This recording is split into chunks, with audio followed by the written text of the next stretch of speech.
Jared Garner is Deputy Editor-in-Chief of Archives, one of them, and he's, of course, our great social media guru, as everyone here I'm sure knows. But the reason that we can do this with Archives is thanks to Dr. Liz Hammond, who back over a decade ago as chair of the Council on Education of CAP, actually is the one that set Archives free to be able to do editorially whatever we thought was good. And so we want to thank her for that too.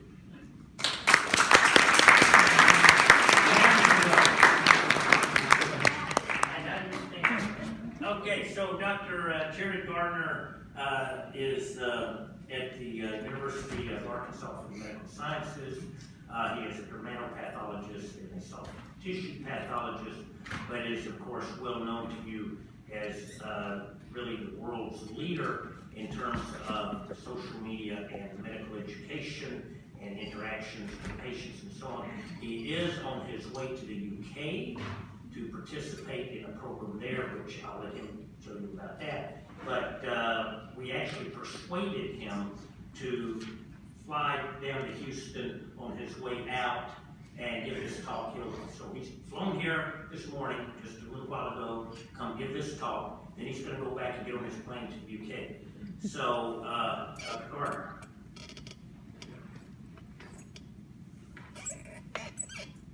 Thank you for the opportunity to share with you this afternoon. It's always a pleasure to be back in Texas.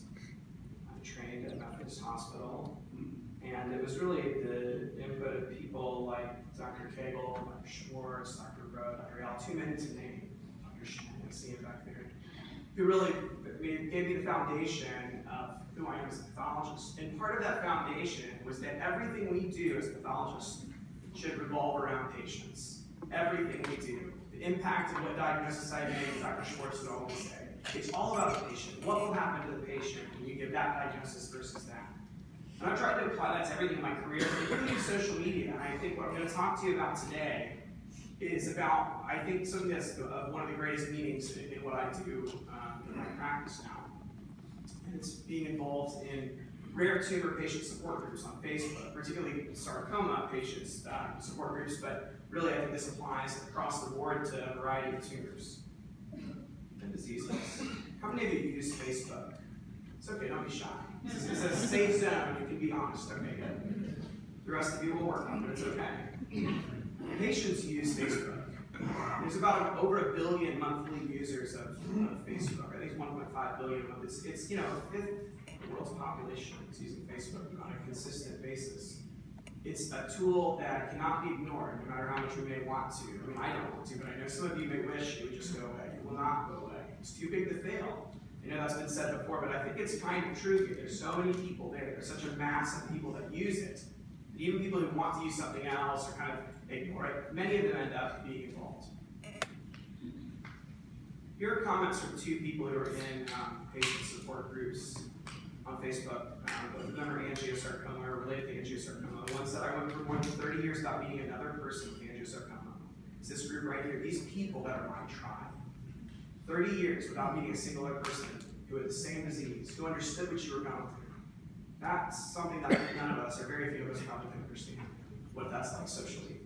And then someone else whose daughter had an angiosarcoma patient who passed away, unfortunately, said it was bizarre and isolating to have never met another person with my mom's diagnosis. And I'm so glad that we found this group, witnessing such an extraordinary community. It's given me so much hope in the future. These are powerful words, and these are from patients or patient family members, not from me. I'm going to tell you my story today, but really the story I'm telling you is the story of these patients. What I say pales in comparison to the story that they're telling you. So I'm just here to share with you what they are going through and what they're doing, and how we can play a role in supporting these people as they go through some of the most difficult things that they're going to have to face in their life. This is the lady who really started it all for me. Her name is Pip, and she lives in the UK, and I'm actually going to get to meet her when I go on this trip for the first time in real life, or IRL, as the abbreviation goes online. Not very many laughs in this, we probably don't have a lot of millennials in the crowd. It's okay. Pip had a dermatofibrosarcoma protuberans. It's a long word, that's why we call it DFSP, because it's less syllables. And hers was unfortunately right in the middle of her forehead. And she had surgery, not one surgery, but I think she ended up having 6 or 7 surgeries over time, multiple recurrences. And finally, after about a 20-year period, she just recently, this past year, had a reconstruction, and it was basically, cured her disease. It had been long enough, and they reconstructed her. But that tumor doesn't usually kill patients. But I think you can understand the morbidity of having half of your forehead removed is huge. And there are numerous patients in these groups who've had enormous scars to remove this tumor because it's locally aggressive. Why PIP matters to me, why she matters, I relate to basically every patient group that I work with, is because when I joined that DFSP group in 2014, April, a little over 2.5 years, not even quite 2.5 years ago, I made a post and I said, I'm a sarcoma pathologist and I'm interested in DFSP because it's sarcoma and it's in skin. And I can't, I'm not a doctor here to treat you, but I would love to learn from you and kind of explain things and educate you as patients however I can. And PIP responded by saying, I think I said something like, I'm sorry, I know I'm kind of an outsider. And she said, no, you're not an outsider. This is exactly what we need. And she started the group in 2008, and she said, in 6 years since I started this group, you're the first doctor or medical professional of any sort who has asked to join our group, who has asked us what we think about our disease, who has asked how we can be supportive of the patients. No one had come. There were 600 DFSP patients in the group at the time. That's a lot of DFSP patients. More than most major cancer centers have in their entire files. And PIP's welcome and everyone else in the group, such a warm welcome, really made me realize this is a really amazing thing to do. Over time, the conversations I had with people in her group and the variety of other groups that I joined afterwards because of this, it really shaped not just my approach to social media, but it shaped my whole career in many ways. And hopefully it will shape some of your careers if I can convince you that you should be doing this too. Because I think we all should be involved in this. Here's some of the groups that are out there. And these are just soft tissue tumor groups. And note the numbers up there, 2,290 members in the angiosurgery group. These numbers are about 6 months old. And this is just a fraction, a small slice of the massive pie of rare diseases that exist, many of which have Facebook groups, and most doctors, most pathologists, and most other doctors have no idea, no clue that this is out there. Actually, one of our surgeons said, hey, you diagnosed this disease. This patient actually said there's a support group, and she came and told me about it. So the patients are coming to tell the doctors about these groups, that they exist. And the doctors are not, in general, participating. There are a few here and there, but it's not much. This is a space that is wide open and needs to be addressed. So what's my role in these groups? If I'm not their doctor, if I'm not providing care for these patients, what am I doing there? And that's actually a question I asked myself. When I first joined this group, I had a bit of trepidation, right? I'm sure some of you are feeling little palpitations right now at the thought of this. You're like, oh my God, I'll get sued. It's going to be terrible. Because I asked myself those same questions, right? Will I get sued? Will they ask me for medical advice? Is this right for me to do this? Am I allowed to do this? What if they ask a question I don't know the answer to? And I'm someone who's a little bit more of a, let's say, envelope pusher. I'm okay with challenging the status quo and seeing if there are different ways to do things, but I still felt some trepidation. So if you're a little more old school and not so adventurous, I can understand how you might feel nervous. And it's okay, because after 2.5 years, I can tell you, I've never had a problem with one of these patients. Never had someone give me a hard time, or troll me, or say terrible things to a person. Every single one of them are so incredibly thankful and appreciative of the time that I donate and spend with them, because they know from a busy doctor with 3 young kids and a wife who is sitting out there controlling my video camera. She's a psychiatry resident, which is very beneficial, I'll tell you. But I use her as a bit in every talk I give to the audience, always have. So, but I have permission, consent to use her show. So med students are too. So what is my role? I'm an educator. I teach med students, I teach residents, fellows, and I teach patients now too, and their family members. I explain their disease. Who better to explain a disease like a rare tumor like sarcoma than a pathologist? We understand disease. We understand what it looks like, why it grows, what molecular thing drives it.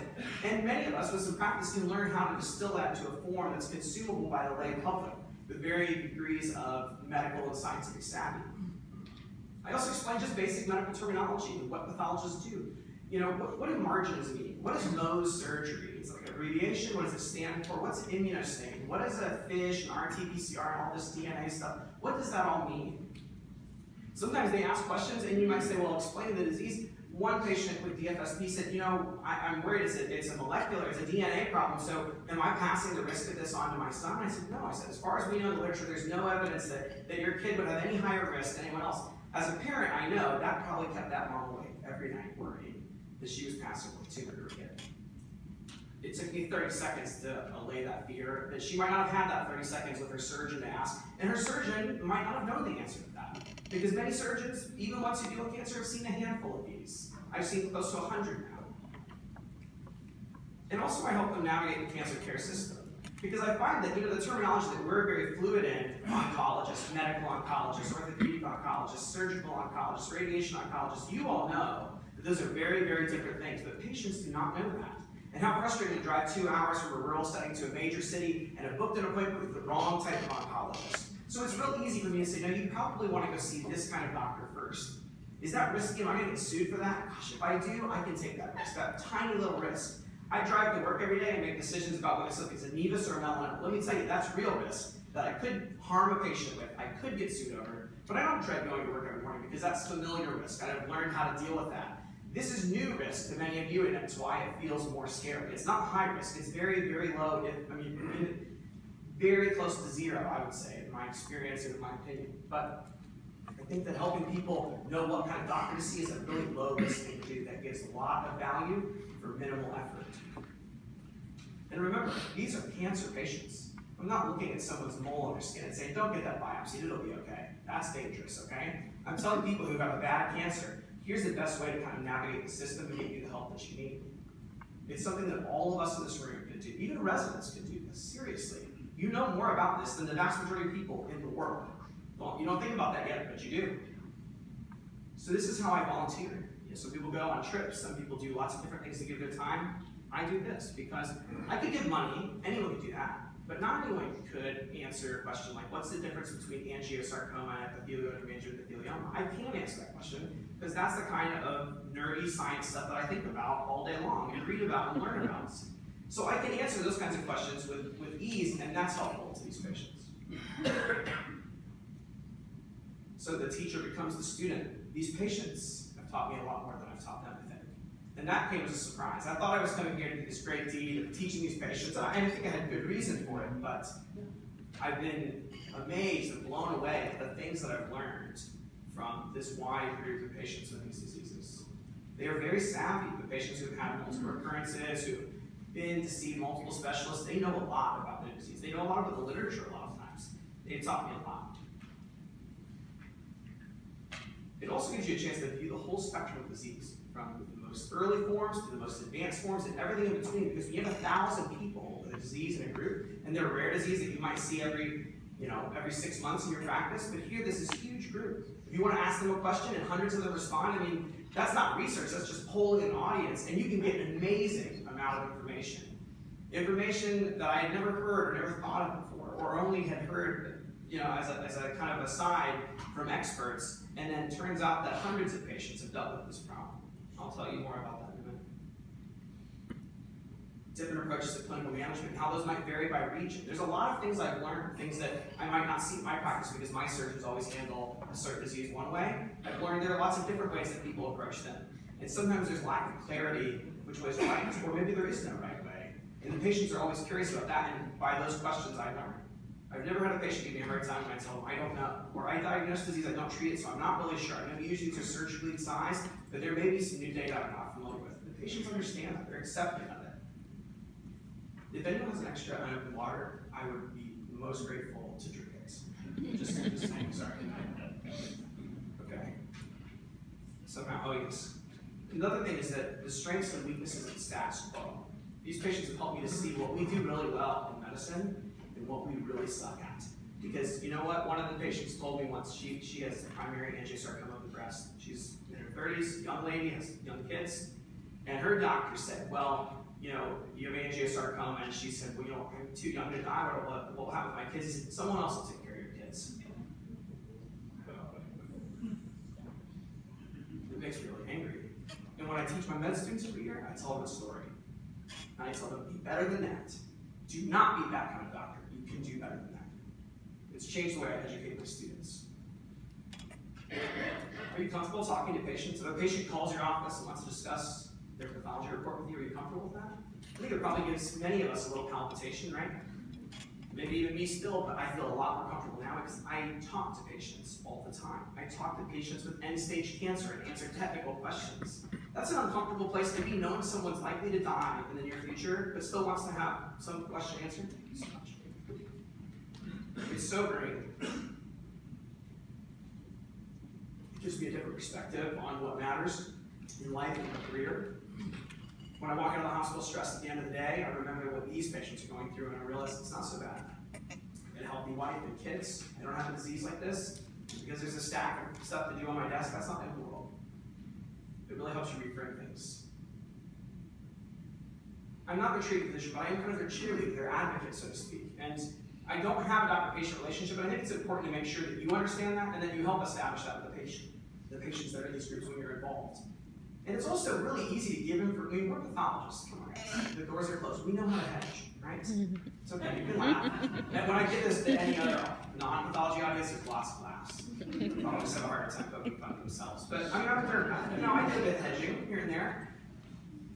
Try not to do too much. But anyway, I know how to say something. Well, you know, I might consider this or that, or I might think about this or that without being definitive and concrete, but still giving information that's useful. You know, that probably is not very worrisome, but you really should go set an appointment with your doctor. But in the meantime, know that it's probably nothing, but you'll feel a lot better when you go. The doctor biopsies it, and it's okay. They're worried about some little bump being a recurrence. See, you've gotten them the right care that they need, you put them on the right path, and then in the 3 weeks that they're waiting, help them to feel less anxious.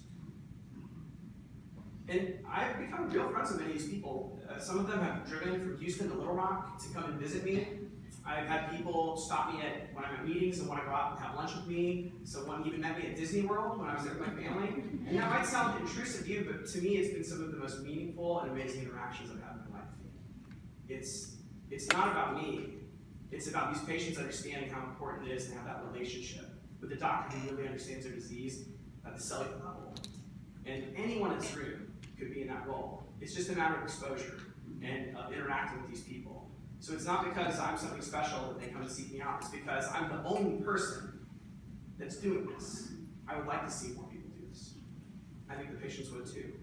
I was interested in these diseases before, but now I'm invested because I have faces and names that go with these tumors. These are real patients. You give me permission to use their pictures. These people have names, they have spouses, kids, careers, hopes, dreams, fears, anxieties, and always worrying that the next scan is going to show a recurrence that might spell out the end of their life. When I look at an angiosarcoma now, I don't just see malignant blood vessels, I see these people.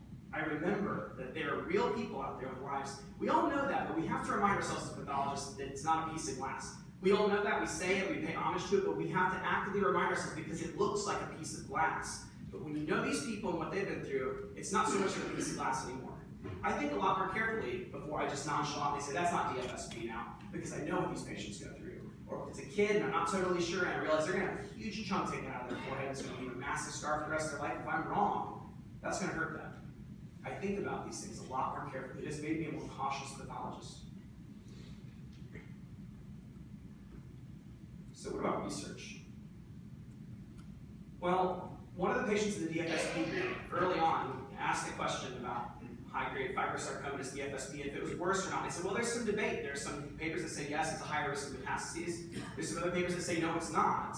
And there's not any really large sample long-term studies to show, so there's kind of some debate over it. And he said, well, there's like 600 of us here. Many of us have this variant. Why don't you study us? I thought, that's kind of a cool idea.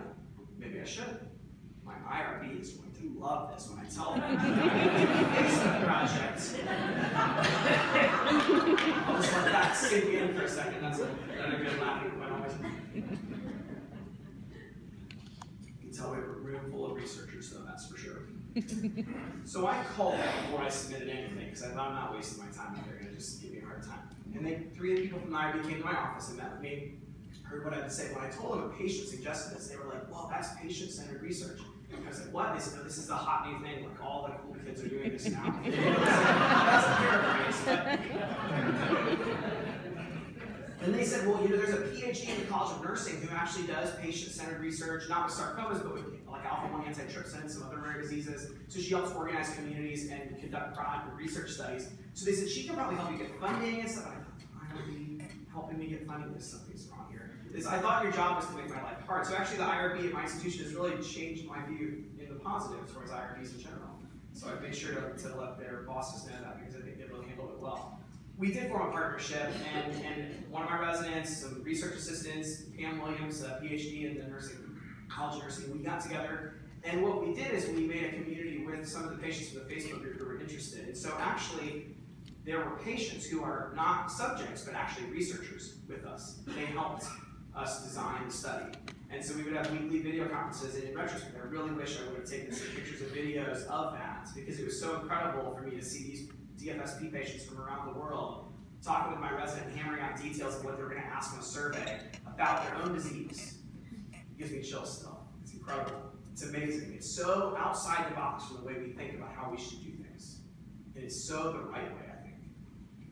Patients help design it. When we publish this, we're working on the papers now, they're going to be co-authors. My name is going to be on the author line next to DFSP patients, and nothing could give me greater pleasure and honor than that. We got a $50,000 grant. There's actually money involved in this here, okay? Now ears perk up. Now people are like, maybe Facebook's not so bad after all. $50,000 patient-centered research grant. We conducted the survey and posted it on Facebook, and 213 DFSP patients responded. And this is a relatively uncommon sarcoma. Most doctors have not even heard of this. I guarantee you, every med student graduating from UAMS, from my med school, they've heard about DFSP and will forever going forward. In 3 weeks, 213 people responded to a survey. I think it would be challenging for major cancer centers to accomplish that. We accomplish it because of Facebook and because of the power of social media. It brings people together, it makes them accessible in ways like never before in the history of the world. It's the largest survey study of DFSP patients to date, as far as we know. We found interesting things, and we won't go through all the details, but we found that many of these patients are misdiagnosed either clinically or even pathologically sometimes for many years. That probably does not help the extent of their disease and the kind of surgery they have to have. We also found that I had seen this occasionally in my fellowship with Dr. Weiss, but I was blown away by how many people were told they had a cyst. And you know that other people in the stream of neuroderm path, I see this all the time. I actually started a little box every time I get a sarcoma that comes in or some other thing that was called cyst clinically. I keep it, and I'm actually going to make pictures of all of them, and one day it'll show up on Twitter eventually, I promise. And I'm going to flip through each picture and say, not a cyst, not a cyst, not a cyst, because every time it's a cyst, it's a flesh-colored bump. And what I tell my residents is just because it's a flesh-colored bump does not mean it's a benign cyst. You have to think beyond that. I don't blame the doctors who missed this, but seeing the massive number of misdiagnoses clinically made me realize we have a problem and we need to find a way to fix it. Facebook facilitates long-term prospective research as well. So what we did as a next step, my resident Margie David is going to be coming into molecular pathology here in the Med Center for fellowship. We put together an IRB protocol that would allow us to create a registry, an identifiable registry of DFSP patients, and follow them for 5, 10, 15 years into the future using Facebook to keep in touch with them. Any of you who have done research ever spent hundreds of hours trying to track down decade-old reports, finding out what that patient is, and their doctor's retired, and they've moved, and all those hours, and you find like 40% of the cases that are there. It's frustrating, it's a waste of time. I do it because you want to get any amount of data you can with rare disease is important. But it's frustrating because there's so much work and realize that all these patients that can provide you accurate data points are lost because there's no way to keep in touch with them.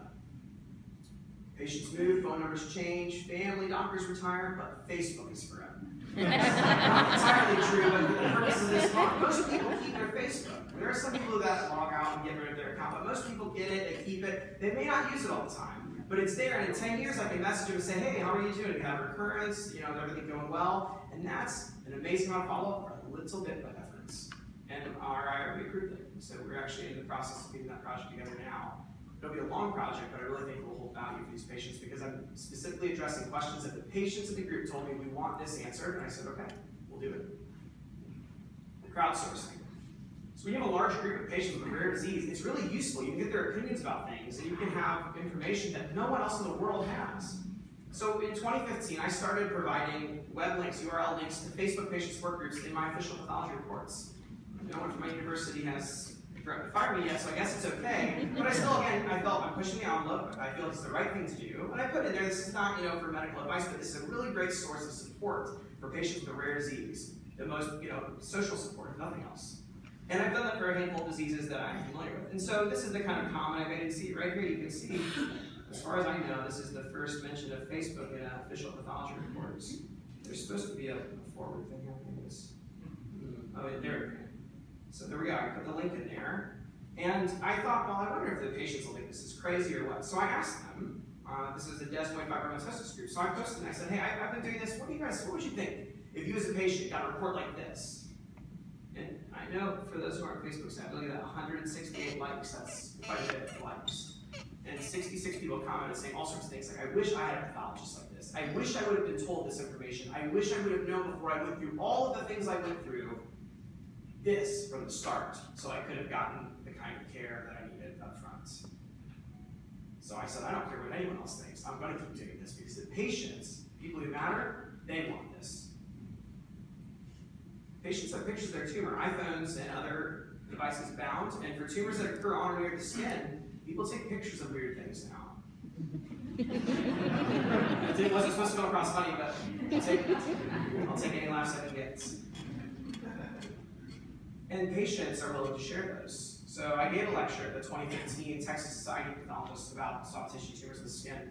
And I thought, I'd like to get some new pictures of DFSB and angiosarcoma. So I thought maybe I can ask these groups, maybe they'd be willing to share. So I just posted and said, I'm giving this lecture. Would any of you be willing to share some pictures that I could use in the talk? And in 2 days, like 30 or 40 or 50 people emailed me pictures of their rare sarcomas that they took themselves.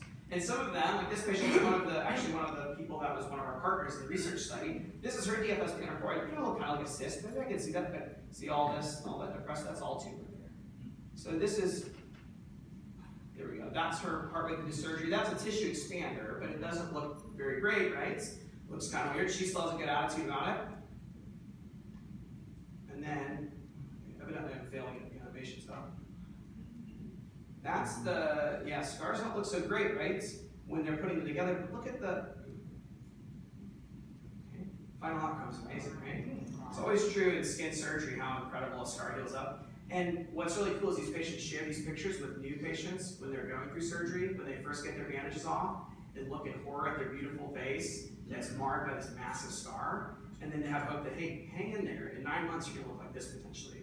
It's really powerful to see these patients support each other.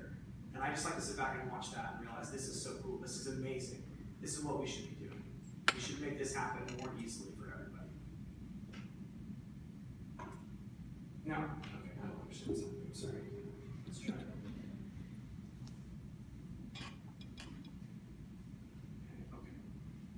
Okay. This is the dark and kind of heavy part of the talk.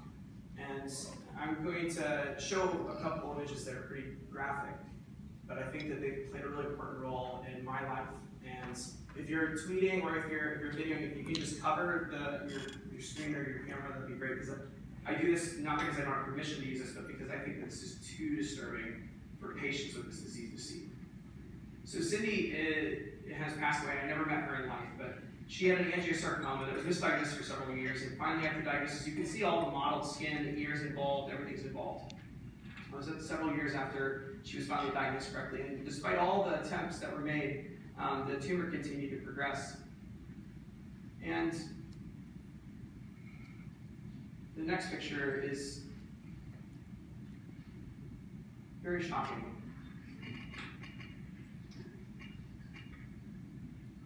And the reason I show this is that it has an impact, even on regular pathologists who have seen a lot of really intense and disturbing things in our career.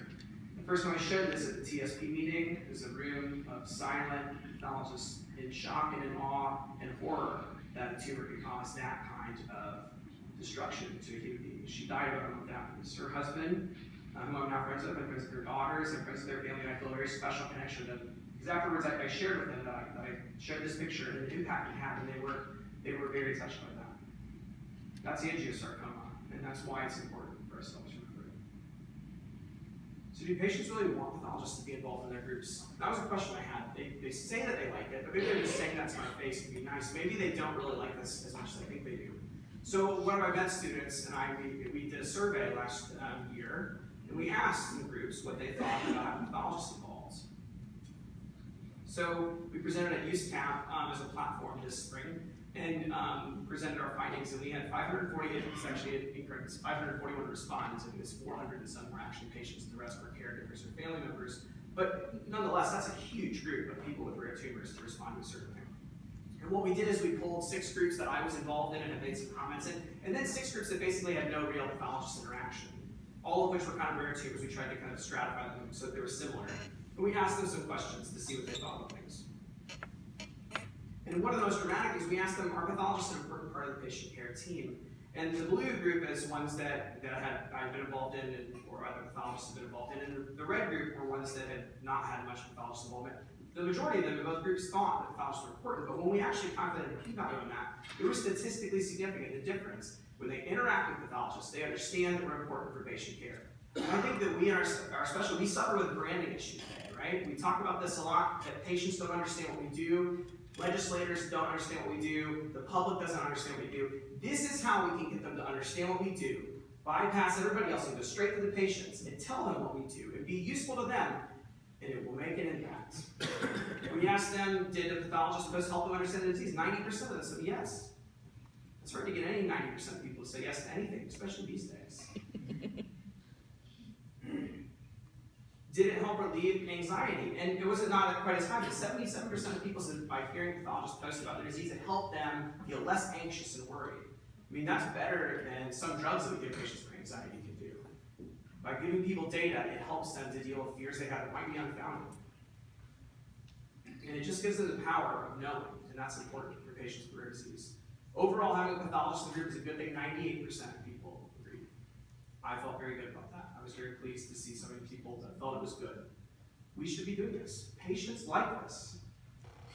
And even when you ask the group without a pathologist, hey, do you guys want pathologists to be involved in your group? 77% said yes, they do. Even the ones that have no experience with pathologists, they still thought it'd be a good idea.